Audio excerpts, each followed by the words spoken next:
Hello everybody, we are going to see part 2 of the infrastructure as a service. We have seen the overview and what services are provided by IaaS. Now we are going to see further more things which are involved in IaaS. So we are going to see the characteristics. First we are going to see the characteristics of IaaS. So it has got its own unique characteristics which are as follows. First one is web access to the resources. So as we said, all the resources are virtual, they are available on the cloud. So we need to give the web access. So IaaS model enables the IT users to access infrastructure resources over the internet. But when accessing a huge computing power is required, the IT user need not get physical access to the servers, but for accessing those servers huge computing power is required. Through any web browser or management console, the users can access the required infrastructure. So this is the one characteristics of the IaaS. Second is centralized management. So as the resources are distributed on the cloud, because every cloud provider has got data centers at different parts of the world. So if they and that means what, everything is distributed. So centralized management is required. So even though the physical resources are distributed, the management will be from a single place. So that is what is one of the characteristic of IaaS. So the resources distributed across different parts can be controlled from any management console. Only one management console will be there, and from there everything can be managed properly. So this ensures effective resource management and effective resource utilization. So he can see, the person who is managing the resources, he can see how many virtual machines are used, what is the storage capacity still available with the organization. So based on the requirement, what more is required can be ordered, and what is not required can be removed. So managing becomes easy. So centralized management is provided. This is one of the important characteristics of IaaS. Next, elasticity and dynamic scaling.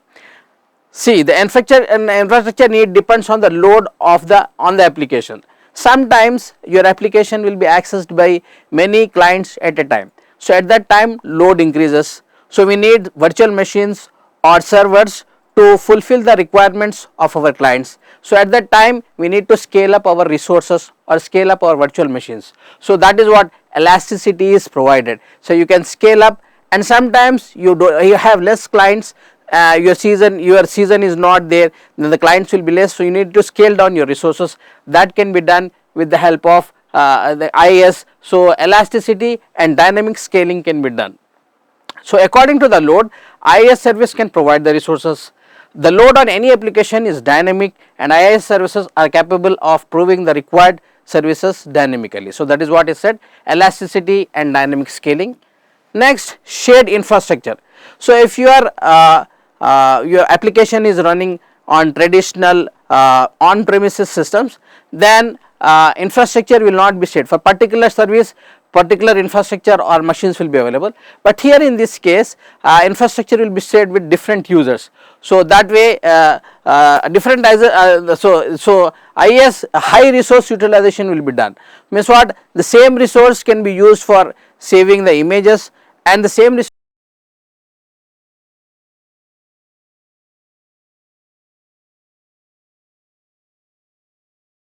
shared. That is what is one more advantage. So IaaS follows a one-to-many delivery model and allows multiple IT users to share the same physical infrastructure. That is the one more characteristics of IaaS. Next, pre-configured VMs. So whenever there is high demand for your, as I said, what application is running high for your organization, and you immediately require machines or servers, so that the machines and application, for running an application you need to have configuration done. So these all pre-configured VMs will be available. So when your requirement for the virtual machines or servers goes up, they can be easily provided because everything is pre-configured and kept. So IaaS providers offer pre-configured virtual machines with operating systems, network configurations, and what all configurations are required to run your application. Those all thing will be provided by these people and they will be ready. So based on your requirement, based on your usage, you can take any type of virtual machine whichever you want. So the users can directly start using the VMs as soon as they subscribe to the services. So this is one more characteristic.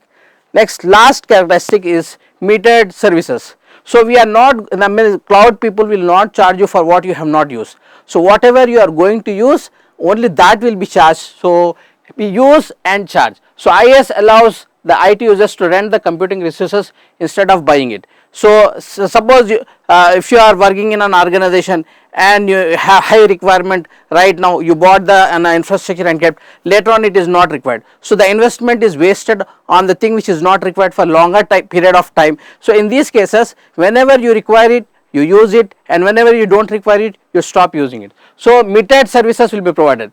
These services consumed by the IT user will be measured, and the users will be charged by the IaaS providers based on the amount of usage. How much you are using, that much is charged, otherwise it is not charged. So these are the few characteristics of IaaS. Next, we move to suitability. When IaaS can be used, in what circumstances we need to use IaaS, that is said over here. So unpredictable spikes in usage. First we see IaaS reduces the total cost of ownership and increases the return on investment to startup companies. So as I said, startup companies, they don't have huge investment available with them, and they cannot buy the infrastructure. If they buy also, whether it will work or not, there is a high risk. So to avoid this risk and to avoid investments, then they can go with something called IaaS. Means what, whenever they want, they take the resources, and whenever they don't want to use the resources, they can relieve it easily. So rather than buying it, it is better to rent and use. So that is what is the advantage of IaaS. So when it is required, first is it can be required in the situations when unpredictable spikes in usage. As I said, your application is used for some period of time in the year, for a longer period, then at that time you can use IaaS. So when there is a significant spike in usage of computing resources, IaaS is the best option for IT industries. When demand is very volatile, we cannot predict the spikes and troughs in terms of demand of the infrastructure. So that is what, when high usage is there and when you want to have some infrastructure, then it can be easily you can easily get through IaaS providers. If not, you can relieve it. So if there is an unpredictable demand for infrastructure, then it is recommended to use IaaS services. Next, limited capital investments, like just now I have said. See, if you are a startup and you don't have huge investment available with you to put it on the infrastructure, then you can go with IaaS. New startup companies cannot invest more on buying infrastructure. So by using IaaS, startup companies can reduce investment on hardware. So it is suitable for startup companies with less capital investment on the hardware. Next, infrastructure on demand. As I said, sometimes there is high requirement, there is less requirement. So an organization cannot afford to buy one or more on premises large infrastructure, it cannot buy for shorter period of time. So in this case, if you rent the required infrastructure for a specific period of time, then it is better than spending your money on that. So IaaS best suits the organizations that look for infrastructure on demand or for a short period of time. So these are the suitabilities, and in the following situations, IT users should avoid using an IaaS. When you have some regulatory compliances, so they are working on some research, they are working on something, at that time the client doesn't want his things to be shown to others, so some compliances should be there. So at that time we cannot use IaaS service. Like for some companies, its regulation may not allow the application and data to be hosted on third party off premises infrastructure. That is the reason. When usage is minimal and available, so usage is minimal and you have infrastructure available on your premises, then again you need not go on cloud using IaaS service. When better performance is required, sometimes as cloud needs internet and there might be some internet latency in efficiency or computing some things, then it is better to have an on-premises infrastructure rather than using IaaS services. When there is a need for more control on physical infrastructure, see, my physical infrastructure I want to control the infrastructure physically, then it is better to go for IaaS. So IaaS will not be suitable in those cases. Some organizations might require physical control over the underlying infrastructure. As the IaaS services are abstracted as virtual resources, it is not possible to have more control on underlying physical infrastructure. So in these situations where the IaaS is not suitable, so we are going to avoid IaaS services in these cases. And then advantages, first advantage is pay as you use model. So whatever you are using, for that only you are going to pay, for what you are not using you are not going to pay. So that is the first and foremost advantage of IaaS. Next, reduced cost to the company. So whenever you do not have enough money available or finance available with your organization to buy physical hardware for running business or for any other applications to run, then it is better to go with IaaS. So whenever you want to use that service, you can use it, and whenever and pay for that, and if you do not want that service, you can drop using that service and you need not pay for that. So IaaS reduces the need for buying hardware resources and thus reduces the cost to the company. Next, elastic resources, as I said, when the requirement is high, you need more resources and easily provided. So scaling can be done, as many systems and servers you want, you can order for or use from them, and when you do not want, you can reduce the scaling is there. So because of the scaling, any efficiency you want you can easily get. So and load balancing will be done, as load increases you need more servers, so traffic increases you need more servers, that is also done. So this is the third advantage of IaaS. Better resource utilization. So you have took some resources as virtual machines and for storage, so you can see what machines are used and what storage is still available, so better management can be done. So rather than buying an infrastructure and we are not using it, it is better to use take the resources, and whenever you want to use it, and whenever you want to give it, you can give it back. So IaaS ensures better resource utilization and provides high return on investment for IaaS providers, right. So you are paying less and getting the more investment and money back, profits you are getting, that is why it is the advantage. Supports green IT. So in traditional IT infrastructure, dedicated servers are used for different business needs, but here in this case sharing will be done. So once sharing is done, one server can do different activities and multiple users can use the same server. So in that way power consumption will be less. So this gives the green IT. So power consumption less, you are not polluting the environment. So that is one more advantage, supports green IT.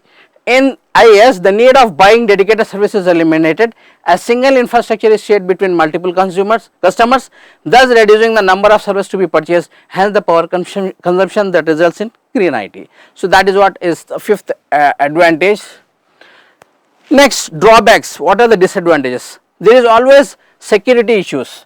So there is something called hypervisors who will monitor the virtual machines. So there is always a possibility that these hypervisors can be attacked and it can be compromised, so that your data can be is at risk or somebody can hack your data. So in that cases, when you do not want that hacking should be done, or you want to protect your data, 100% security is needed, then we are not going to use IaaS.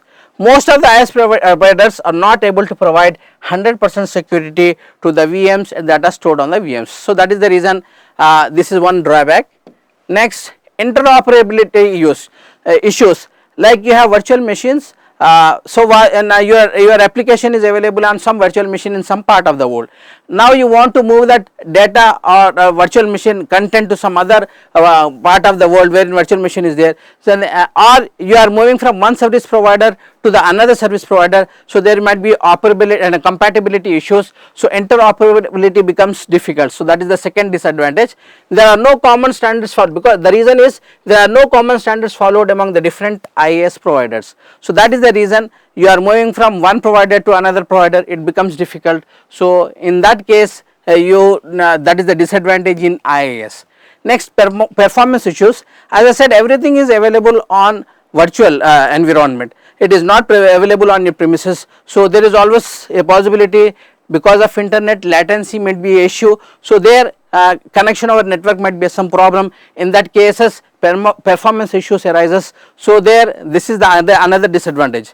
Latency of the networks plays an important role in deciding the performance. because of latency issues. Sometimes the virtual machine contains issues with its performance. So, that is the reason this is one more disadvantage. Thank you.